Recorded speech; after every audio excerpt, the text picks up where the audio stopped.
intro music goes here. There, that's the music. That'll do. That's good, right? Perfect. Perfect. That's what I thought. What if this is just our intro? I don't know. I don't work here. Nailed it. My name is Bear. This is my voice. My name is pStabs. This is my voice. Hi, I'm Panda. Is that your voice? No, it's my butt. Okay, so hello, welcome back, everybody. This is Experience Level Podcast, episode 1 now, because it's officially not the trial one. I guess this is our second episode, but whatever. So Bear, how's fatherhood been treating you lately? What's kind of new with that? Give us a quick little update. So I have a 2.5-month-old, adjusted age of like 6 weeks, 5 weeks, because she was born early. So she just now started sleeping for like 2.5 hour chunks, like at a time. So I've actually finally been able to play a little bit of video games in that time period. So that's super new and exciting because I'm getting back into Destiny. Hell yeah! I saw you log in the other day, and yesterday too. 2 days in a row. It's an amazing thing. I never thought I would be so excited to play Destiny 2 days in a row, but I am. So yeah. What is the biggest challenge you've faced so far with being a father? Besides like the complete life change, I would say, well, I guess that is the biggest challenge, is just the complete life change. Like I went from playing, Destiny every day for, 4 or 5 hours after work to coming home, quick taking a shower, eating something, and then my full attention goes to my kid, So it's making a huge change from like playing video games and like relaxing and drowning myself out from like work and the stress of the day and stuff to making sure I keep something alive, which is The super ultimate rewarding. Tamagotchi. Yeah. Just use a houseplant, Bear. Yeah, You probably get more exactly. sleep with a houseplant. How's the sleeping Yeah. going? So my wife and I actually have like this shift thing that we do where she sleeps from 6 p.m. until midnight in the bedroom, and I'm like out in the living room with our daughter's name is Maisie. And then from midnight to 6 in the morning, I sleep in the bedroom and she comes out in the living room and she tries to get some more sleep because it's nighttime. So we try to get a solid 6 hours of sleep, like uninterrupted sleep. So sleep is actually, I would say, okay, I guess, you know what I mean? Yeah, that's good. So, Panda, you got your second 5G installment since the last time we podcasted, and you've started going back to the gym. How is all of that going? Like, do you hear Wi-Fi signals and stuff? Like, Bill Gates talking to you? And then how's the gym? My phone reception has never been better. No, I mean, going back to the gym, it's a slow crawl because I haven't been in over a year. I started going just after the new year last year, and then all the shit hit the fan and the world started to implode. But it's frustrating because I guarantee most of the people that go to the gym either don't have their shot or only have one if they do have any. And I'm like one of 4 people, not including the employees, that wear a mask, which is probably going to change over the next couple of weeks because most states are getting to the point where like, fuck it. If you got your shot, you're good. Yeah. If you don't got your shot, we can't ask you if you're in a government institution. I'm just like, whatever. Just get your stupid shot and be a responsible member of society. Are you going to continue to wear a mask? Because, like you said, you wear one still and you're vaccinated. Like, yeah, absolutely. Yeah. It's so it's not weird about to me, hear it's you about guys. other people. Yeah, exactly. It's so weird to hear you guys, though, in the States. I'm a little jealous. I'm in Toronto, Canada, and I don't think I said that last episode. But we're under a full lockdown still, again. They just don't handle releasing us to the general populace properly. And then we have people, like, I love my mom and stuff, but she's constantly breaking the rules. And like she's like, I'm having an illegal birthday dinner right now. And I'm like, okay, because why do you have to have everybody over at your house, Mom? Like, it's, yeah. So what's the real world like? Because I don't even know. I've been locked in this place for a year now, basically. And I might be losing my mind. But I think I think I'll probably continue to wear a mask out in public even after all of this, because it does help with allergies if I'm outside, and it does help with, like, I live in a big city, so there's a lot of pollution, right? I find I breathe a little bit better, Right. but I don't know. Typically the case, and there's not a bunch of garbage in the air. Yeah. So I think I welcome the change of being out in public wearing a mask the whole time. So moving along here, I'd like to address some of the feedback that we've gotten from the podcast last time. So number one, I'm not a monster for killing cute ducks in Duck Hunt with, that's not a thing. No, I'm not a monster. Doesn't make me a monster. No, you're a monster for doing it with your gun up to the TV. That's what makes you the monster. My dad was so afraid I was going to scratch the TV, right? Oh, did you like hold it up against the screen? Yeah. She's a dirty cheater. Also, it is not pStabs. It is pStabs, not pStabs. And I don't say Mario wrong at all. You do say Mario wrong. I do not say Mario wrong. And Mario is still a side scroller to me. So, so Panda's friend Drew was like, "Why didn't you correct her? Panda, why didn't you correct me?" Apparently it's not a side scroller. It seems like a side scroller. We're talking about Mario here. Mario, whatever. I guess maybe it's also more of a platformer, I guess. Like it's side scrolling, platformer, and what would it be? Like adventure, I guess. Okay. I don't know. It falls into a bunch of categories. All right. As more and more games come out and more genres get defined, it kind of feels like you can describe it in multiple ways. All right, that's fair. Because I get confused by what game falls into what category. Because I'm like, aren't they all the same? Because a lot of things feel very much the same. Yeah. You've pointed things out like that before. Where you're like, oh, this XYZ is like Dragon Age, or this XYZ is like this other game, or it's like Destiny, and all these other things when you play newer games or different games other than like your core 3 or 4 that you normally play. Yeah, so even like Valheim, right? Where I'm watching people play Valheim, I'm like, this is Minecraft with better graphics, basically.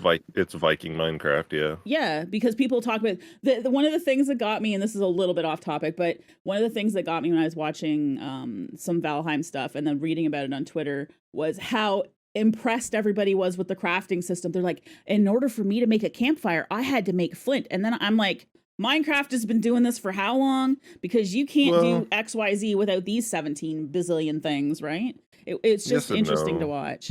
They're probably taking it and comparing it to games like 7 Days to Die and that kind of thing, where the crafting is a little less restrictive or a little less, like it requires a few less steps probably. All right, I got you. Because it's still a survival game, right? 7 Days to Die?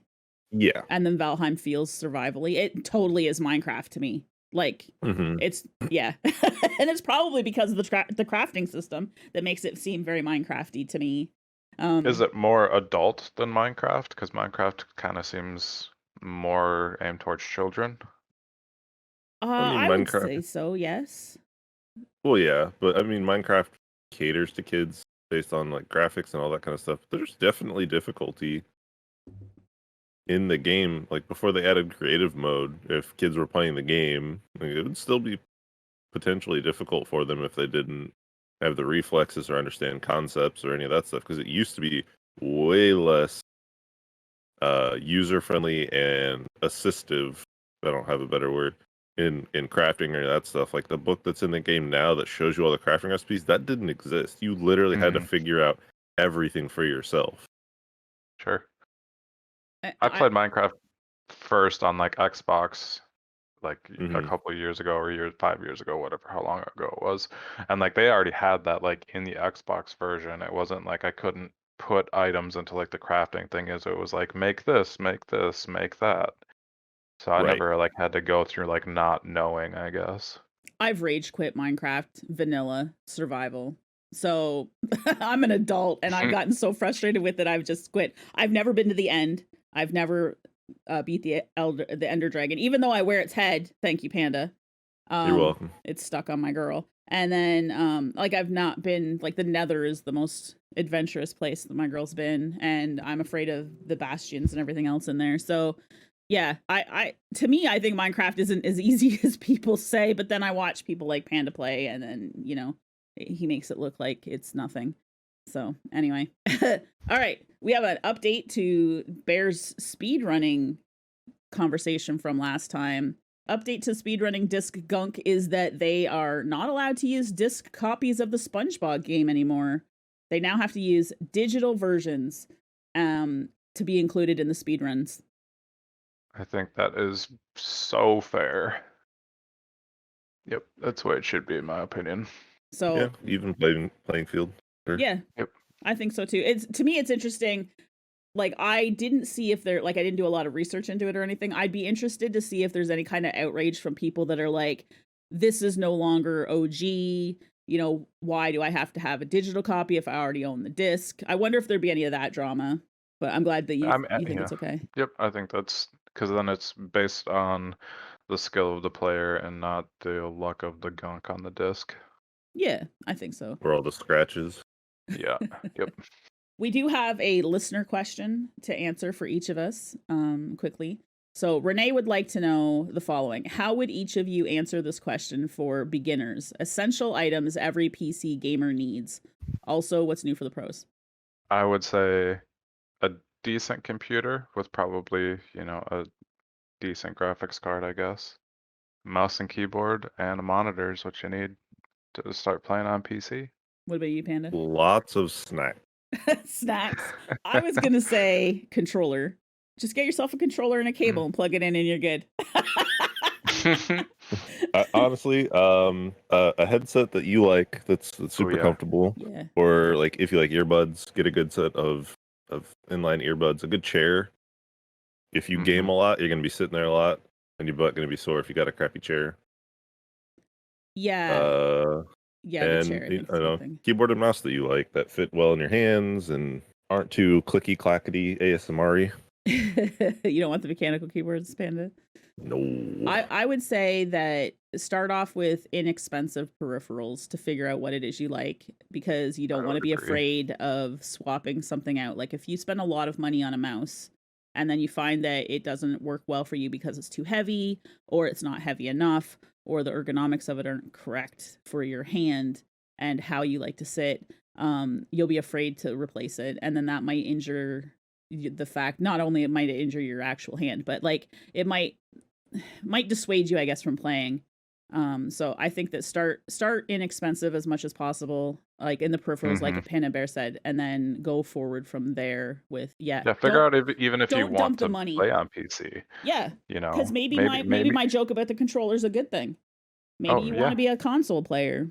Yep, 100%. You know. Yeah. Also, I mean, in the vein of what you're talking about, pStabs, just look for places with good return policies then. Oh, that works too. Yeah, you could do that. Yeah. So you could try out a mouse or a keyboard for like a week or two, and if you don't like it. Yeah, especially now with like, I mean, it's probably getting better with COVID now, but you couldn't just like go to a store and like touch a bunch of mice because you can't touch anything now to try it out. And like for me specifically, don't you tell me I can touch myself. Yeah. Like for me specifically, I've actually been looking into a new mouse because I've had this one for almost 2 years, but I need a pretty tall scroll wheel, if that makes sense, because I use the click on the scroll wheel to change my weapons in Destiny. And if it's not tall enough, because I basically just kind of like push it to the side and that clicks it in with my finger. So if it's not tall enough, I'm going to have to actually like move my finger over my scroll wheel to change my weapons, and I don't like that. So. Oh, you need like a pronounced one? I get what you're saying. Yep. Like it's got to be like, because there's some scroll wheels that are like almost flush with your clickers. And the one that I've been using is pretty pronounced, so. Imagine not using a controller to play Destiny. Yeah, well, I am outnumbered in this group here, so. I can tell you that my mouse has that functionality, but it's not super pronounced. Yeah. But you can push it left and right. Panda has a super fancy Razer mouse. So I do. Well, I don't know if it's fancy, but I do have a Razer mouse. I have a Death Adder Elite Razer mouse, which I actually enjoy. Death Adder is honestly like the one that a lot of people go for. Yeah. It has a few buttons. It's not overly heavy, and it doesn't have like, it doesn't look complex. Like I saw pictures of Pandas and I'm just like, wow. It's got like side plates that change out and stuff. Mine doesn't. It's just got like 3 or 4 extra buttons on it, which is perfect if I ever want to play mouse and keyboard games. I have other than Minecraft. ballistic. Is that how it's pronounced? Ballistic? Oh. Yeah, I don't know. That's the razor one that I have.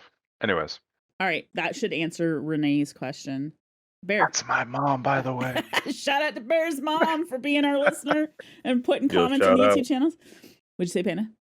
I said, yo, shout out. Oh, there you go. Yo, shout out. Okay, so for any other listeners, if you want to ask us questions like this and maybe your question gets picked to be answered on the next podcast, please put it in the comments below on YouTube, or you can on Twitter, or reach out to us. YouTube's probably the best place for comments. You can put it in our Discord too. There'll be links in all of the different link places for things. All right, Bear, you're up. What topic did you bring for discussion today here on Experience Levels?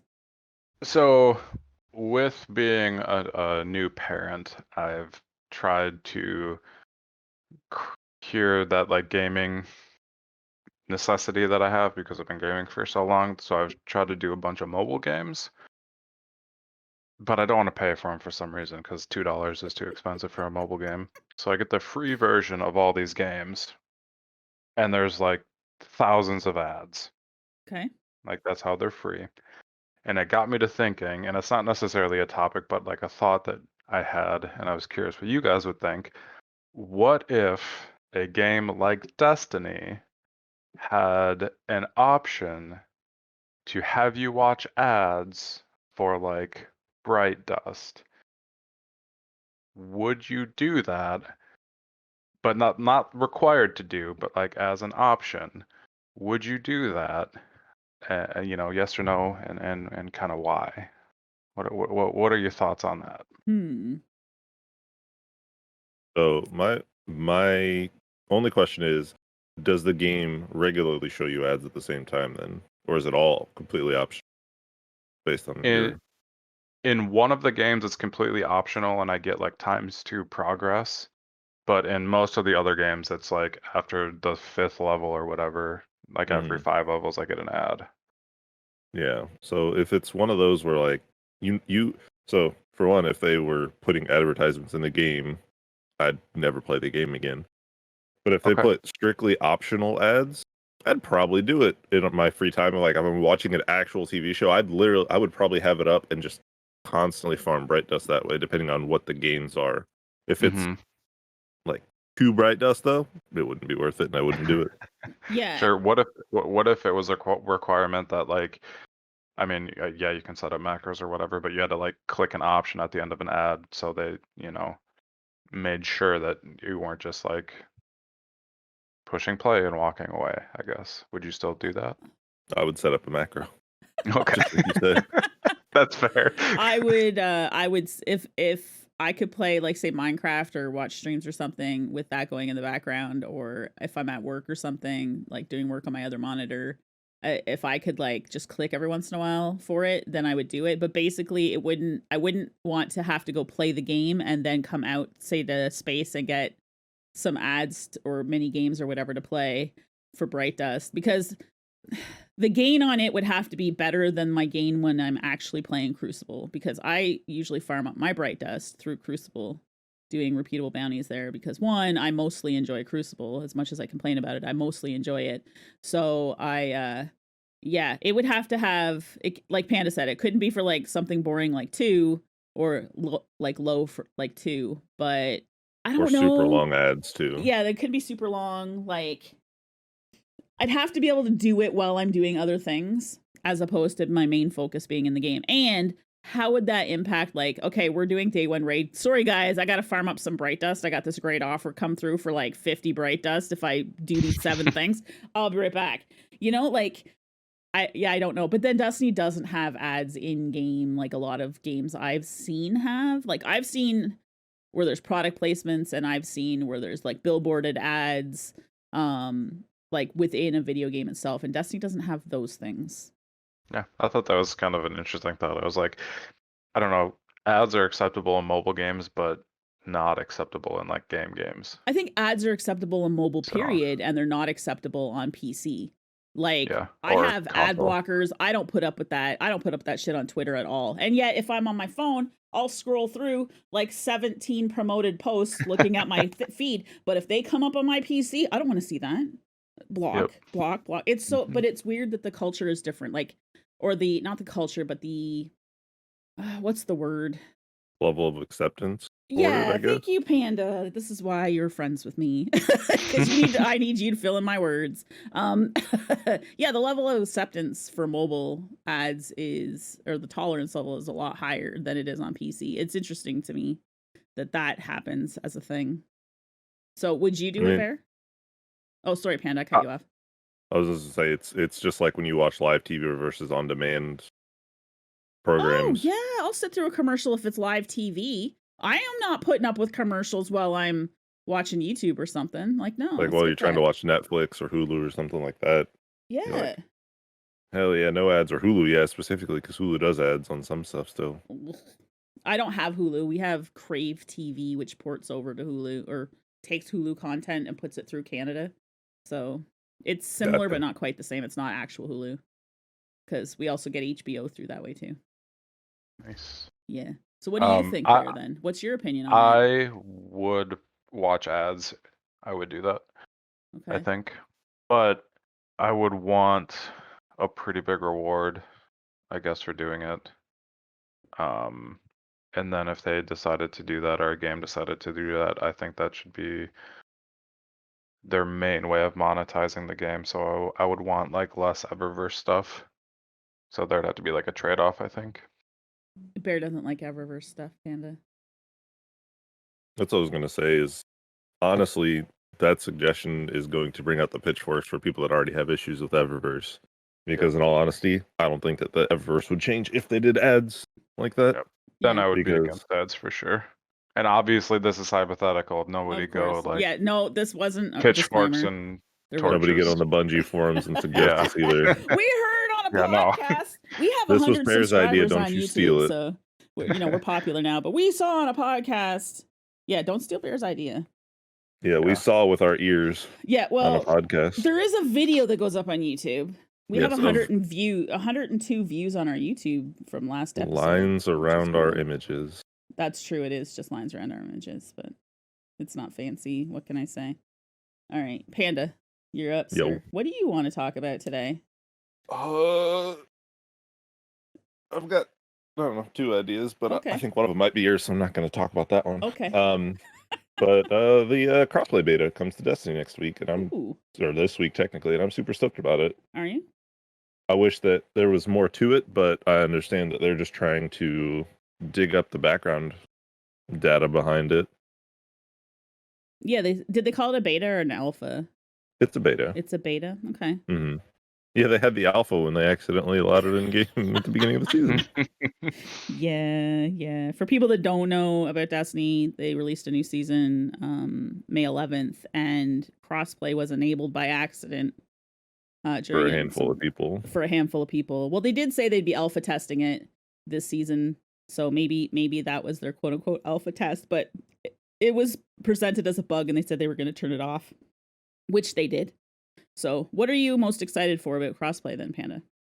I'm honestly, I'm just excited to be able to play with people because I've talked to people about playing Destiny. Like, oh yeah, I love it, but I have it on Xbox or I have it on PlayStation and all these things. And you're just like, it's good to finally have a unified community. Now, the only issue I have with it is going to be communication, being able to talk with people across all platforms. Because if I'm in a fire team with somebody on Xbox and somebody on PlayStation, how are we going to communicate? Granted, there is in-game communication, which no one uses. Not really the best. Yeah, no one honestly uses it. Like, I literally have mine turned off, so I don't hear anybody in game. And I also don't have chats on in game either, so I don't hear any of that. It might be like a whole new world. Is in game chat how other games do it though when they have crossplay? Like if I'm playing COD. Yeah. Okay. I turn it off. Oh yeah, but then Discord. like especially for streamers, it's a big risk because you don't know how those people are going to be.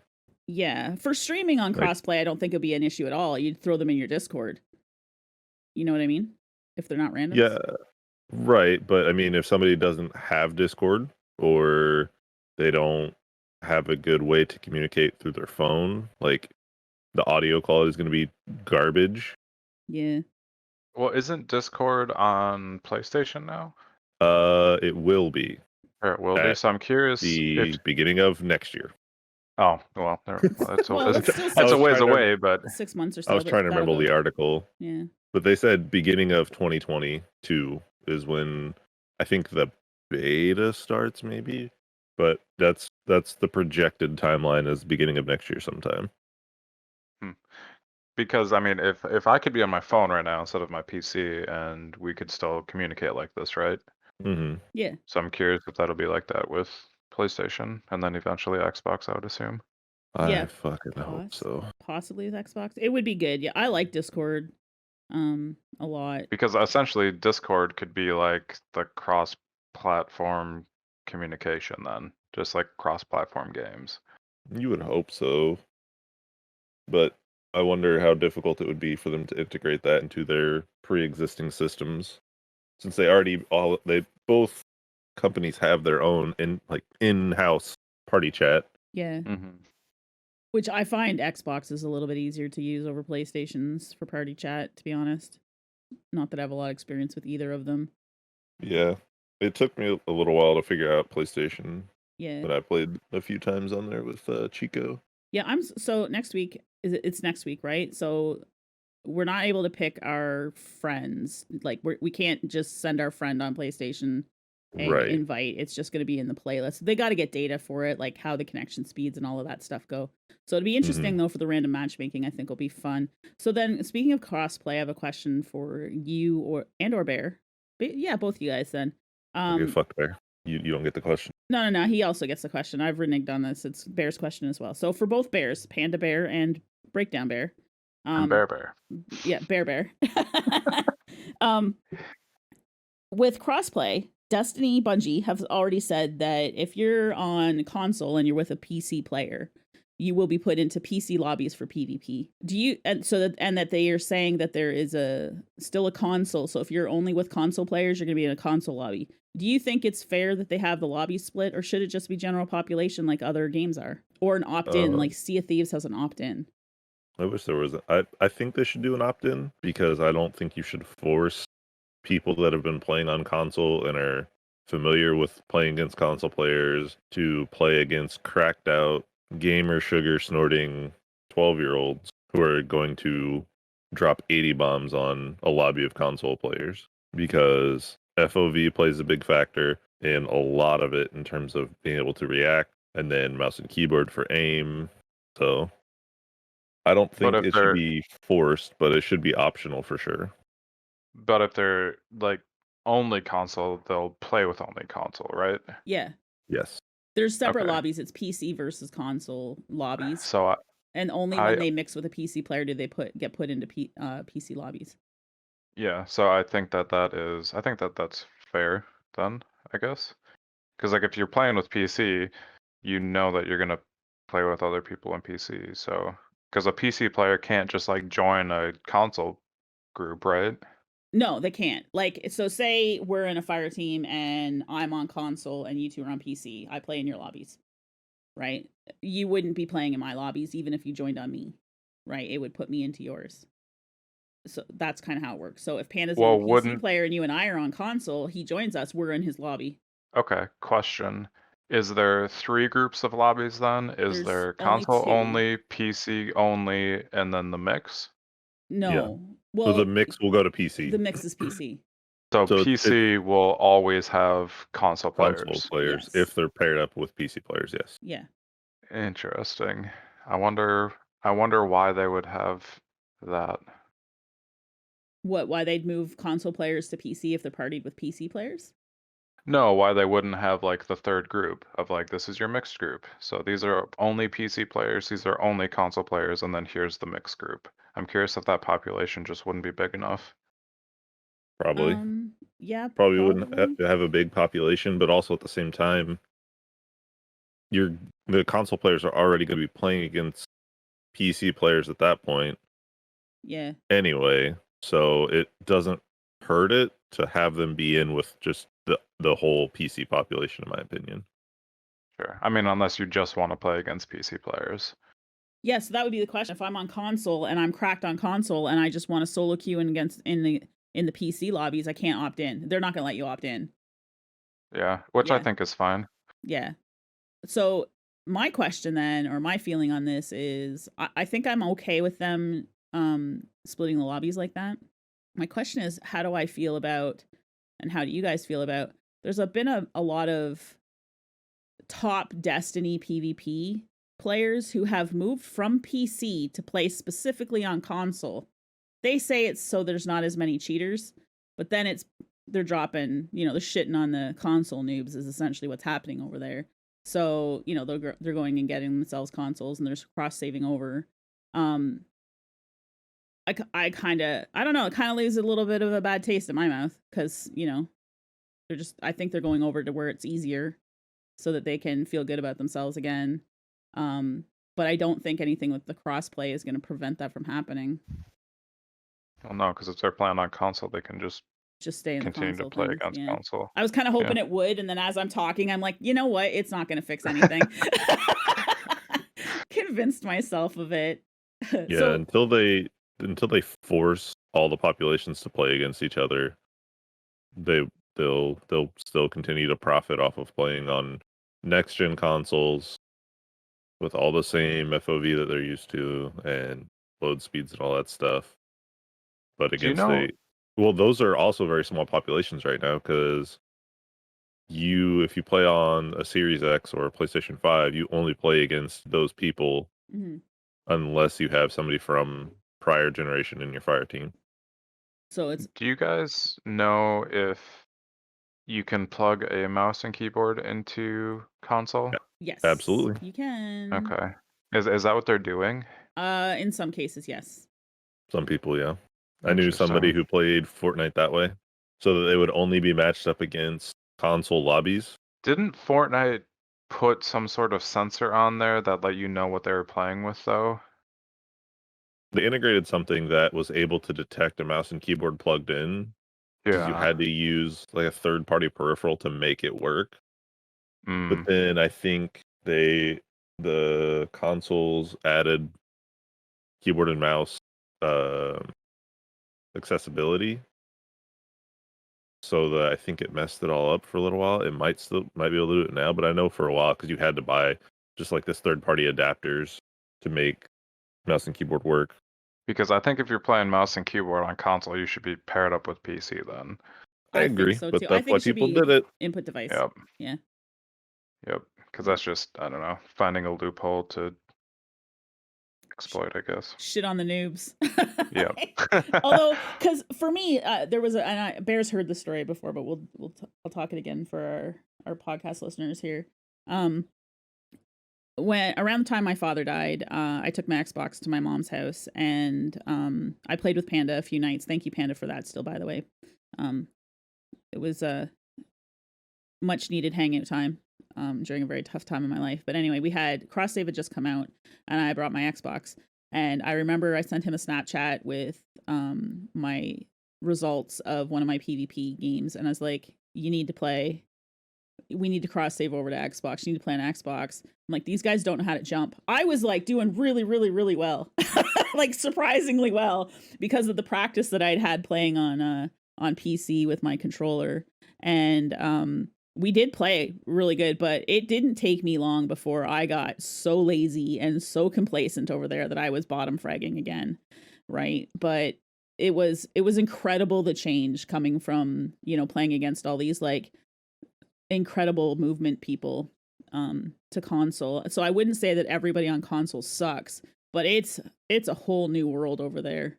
You can turn 180 degrees in half a millisecond on PC where it takes a second on console.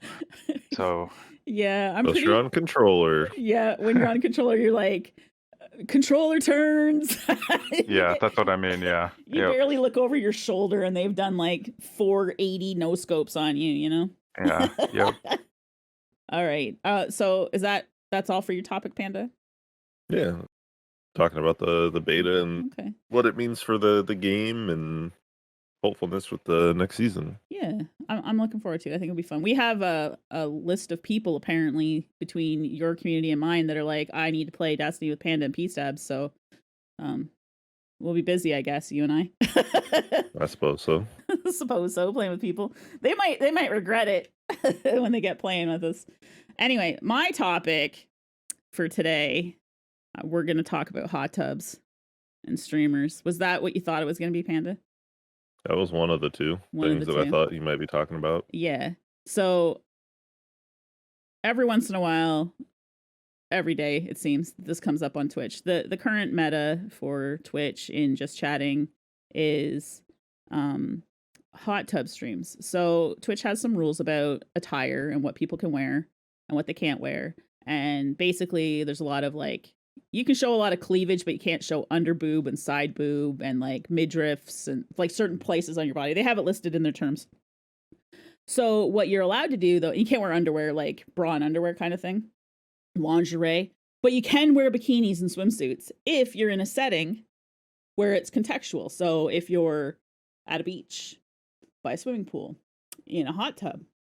So what these people have done, which I actually think is brilliant when you look back on it, is they blow up pools and put them in their bedroom or their streaming room, and they stream from a quote unquote hot tub. It's basically an inflatable, it looks like an inflatable pool to me. And they're raking in shit tons of cash because, you know, attractive sex sells. So this in itself, whether you agree with the content or you don't agree with the content, I'm going to say my opinion is Twitch is not for video games. So people who say that Twitch is for video games are ridiculous. There's a lot of stuff on Twitch that's not just video games. And people who think that need to kind of like, I guess, get with the times. I don't really have a nicer way to say it than that. So I don't want to fuck up your recording, but as you were talking about this, I actually went to the category. There's one that is Hot Tub Jesus Official. That is just an image of one of those inflatable portable hot tubs with a picture of Jesus in there. Okay. Well, yeah, I don't want to, hold on. We're going to make an edit here so I can go look at this because I don't want to show all of our DMs here. So yeah, with regards to hot tubs. So what Twitch did is they have, I have to get the exact date. I believe it was, give me a second. I had it open, then I closed it. On May 18th, Amaranth, who's one of Twitch's top streamers, and definitely does the just chatting hot tub thing, posted or tweeted, "Yesterday I was informed that Twitch has indefinitely suspended advertising on my channel. Twitch didn't reach out to me in any way whatsoever, and I had to initiate the conversation after noticing without prior warning all the ads revenue had disappeared from my channel analytics." So for people that might not know contextually, people who stream on Twitch, affiliates and above, get a portion of the ad revenue. I made like $1, maybe $1.07 in ad revenue last month because, you know, I get a lot of views. But somebody like Amaranth is going to get a lot of money from ads and stuff. So I think my issue is not about hot tub streamers because I'm of the opinion that there's a market or an audience for everything. They can do what they want to do. I do think there's definitely paths for success on Twitch that are much easier if you're attractive and willing to show a lot of your body. I think that because sex sells, and that's a culture, society thing, I don't think that's an indication of the women and stuff. There's definitely times when I don't feel their quote unquote content is actual content because, you know, answering your DMs while you're just sitting there looking hot to me is not content, but to other people it is, right? To each their own. Anyway, my issue with this whole hot tub thing is actually about the ads. It's about the fact that Twitch took away ad revenue from a streamer and didn't tell her. And that to me is what I have an issue with. I don't know. How do you guys think, like, before I continue with the topic, because there's a lot of this topic, what do you guys think about it so far? I think removing ads without telling them or giving them a notice is very unfair because I don't think they even technically broke TOS, did they? No. So not giving them an opportunity to change what the issue was or the reason for taking ads away is completely unfair. That's my thoughts. So for me, it's twofold. For one, advertisers have a right to advertise on content that they feel comfortable advertising on.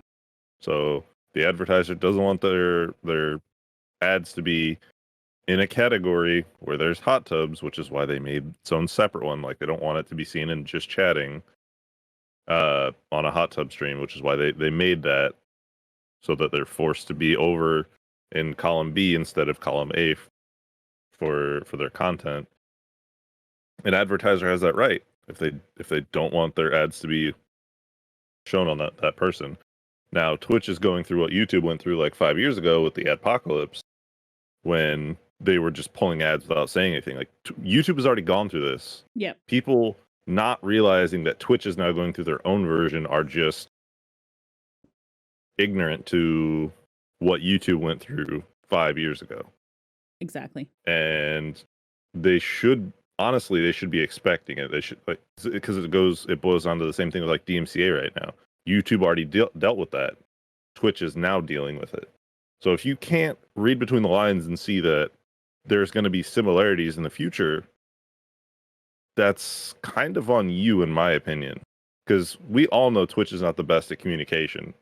So if you can't foresee, this isn't against TOS, but some advertisers might not like it, you are crying about something that shouldn't be a surprise, in my opinion. Yeah. Now, on the flip side, their communication definitely needs to get better. Yes. Twitch needs to get better at communicating. 100%. I don't disagree with that point. But at the same token, YouTube still doesn't necessarily tell you to the T as to why things get demonetized or why monetization gets removed for certain things. It's still a guessing game on Twitch, or on YouTube, I mean. They'll tell you you've been demonetized, but they won't necessarily give you the reason why sometimes. Yeah.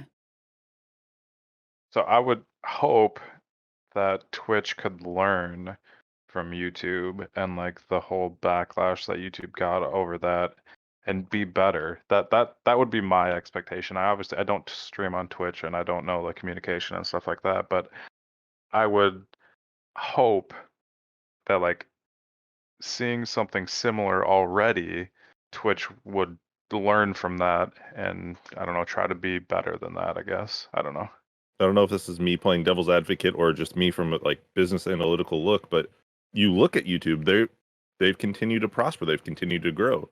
There wasn't really a major fallout from it. No. Right? They were reactive to things happening, and then everybody moved on. Everybody forgot, essentially.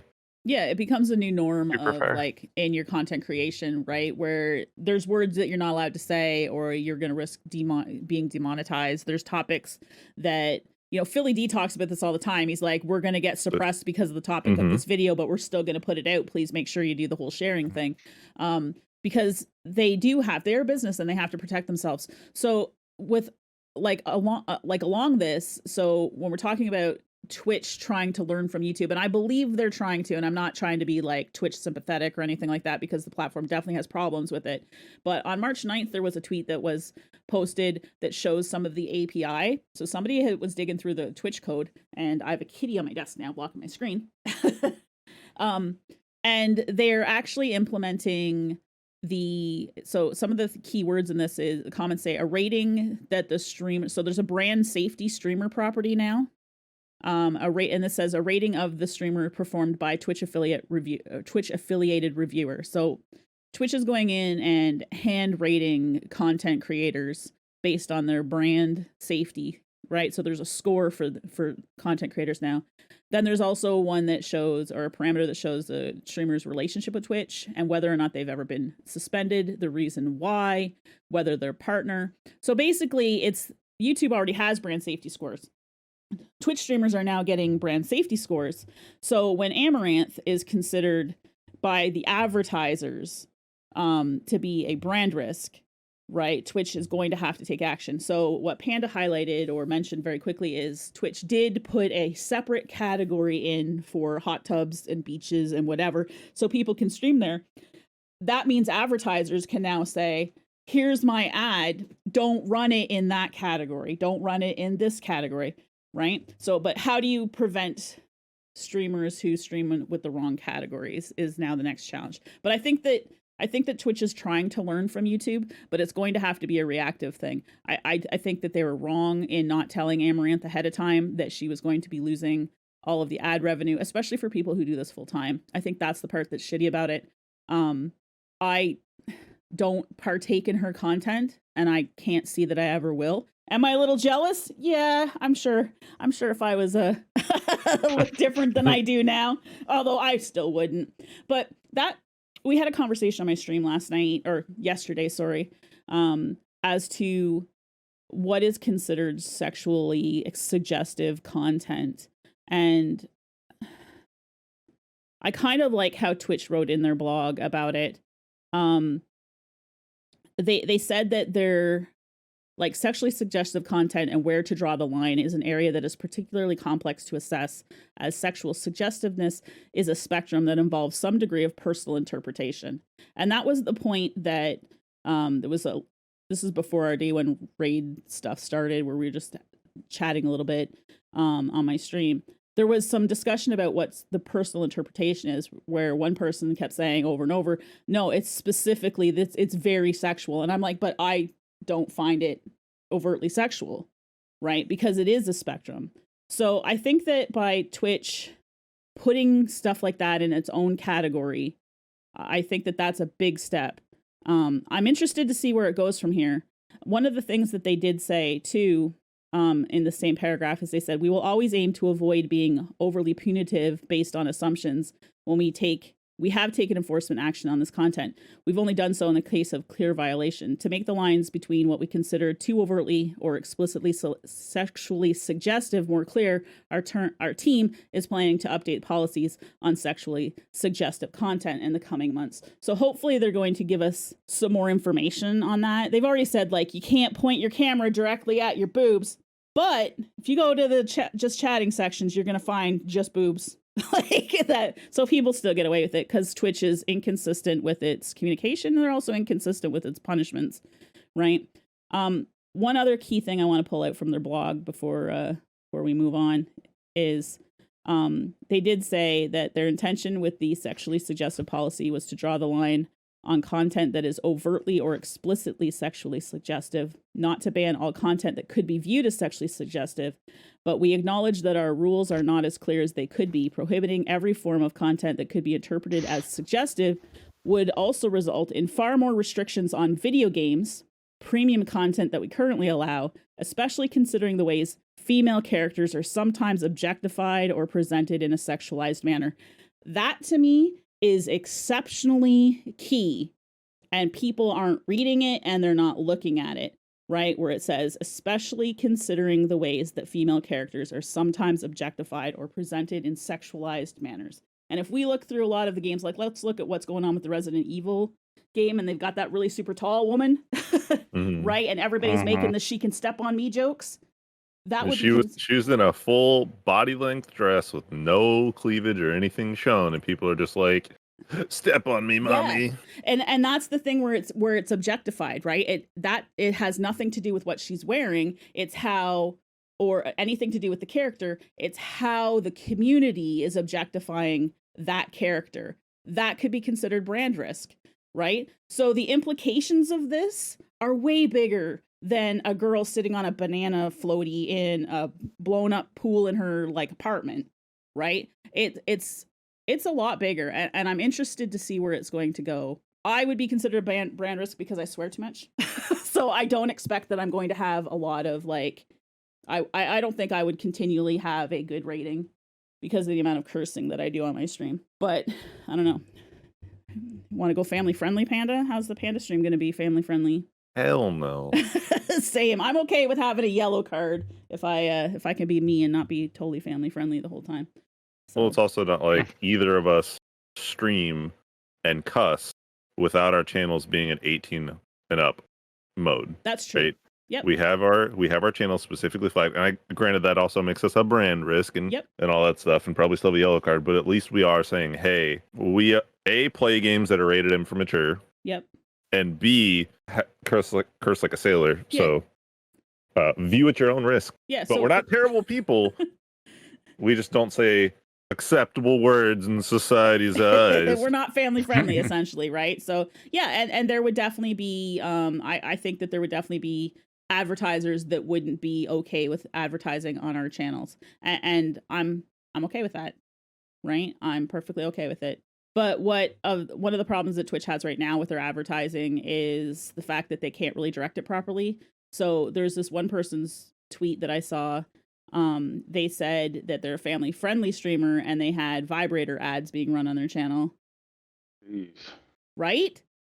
So if you're family friendly, you're going to have, I would think that there's going to be some kids in there, right? And what your opinions on sex and sexualized, like, or sexual anything like vibrators or whatever, all of that education should be done by the parents anyway, in my opinion.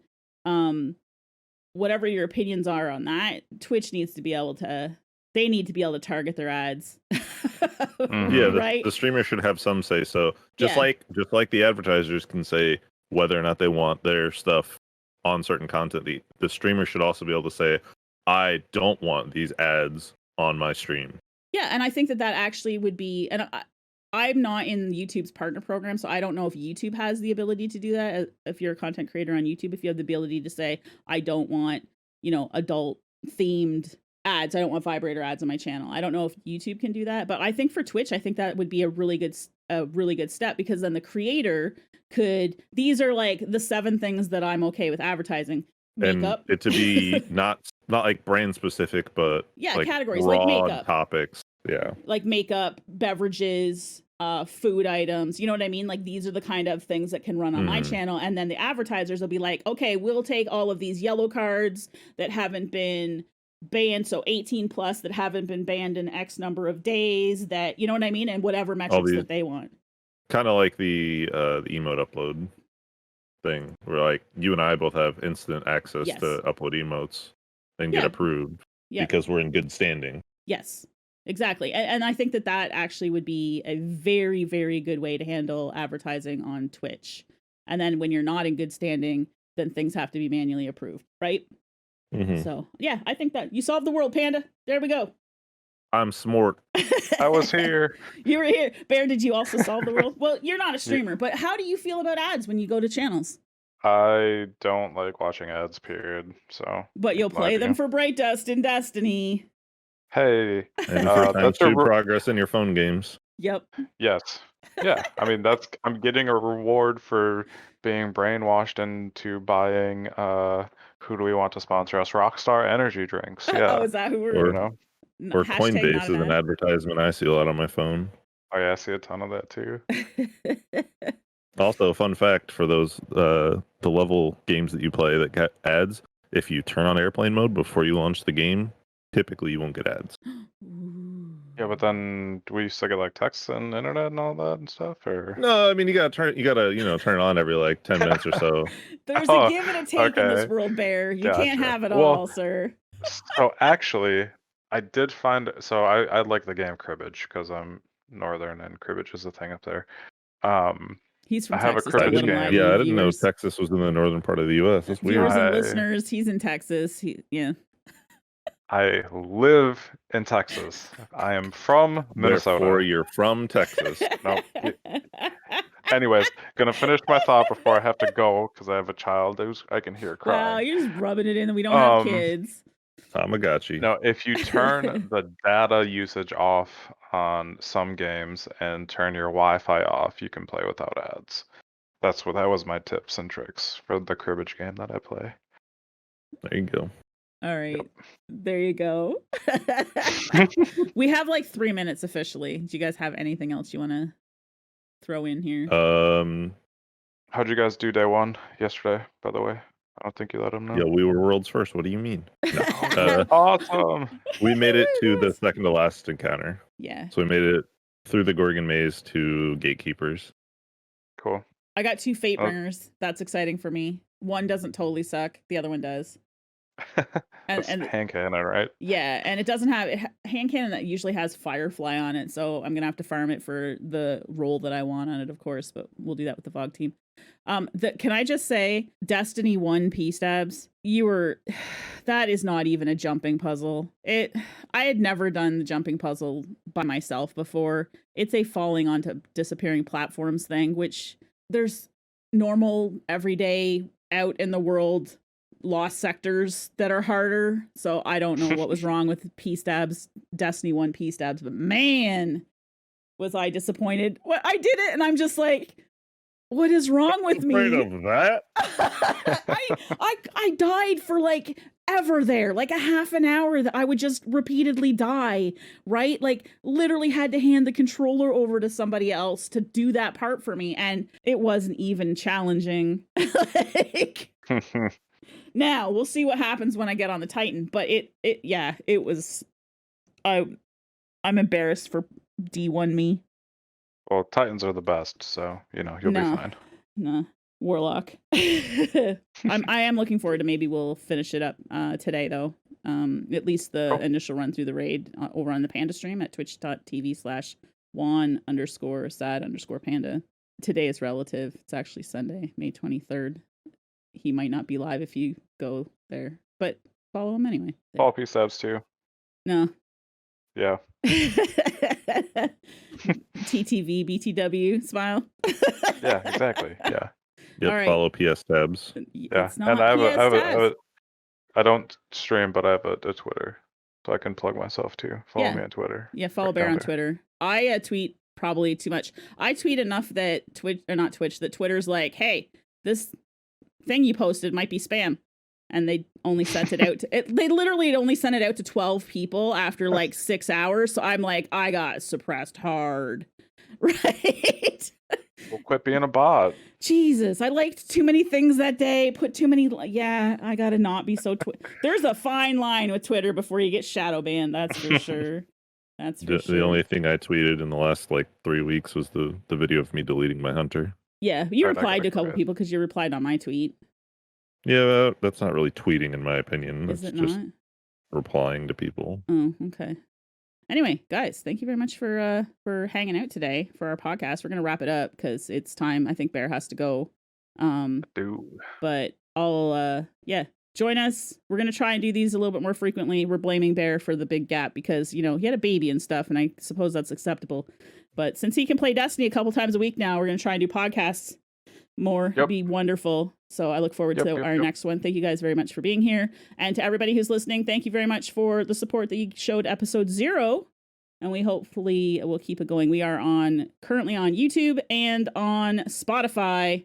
And if I can ever figure out how to make an iTunes thing without having an iPhone, then we will also be on Apple Podcasts. But until then, that's it. This is the outro thing. So goodbye, everybody. Bye. Ta-ta.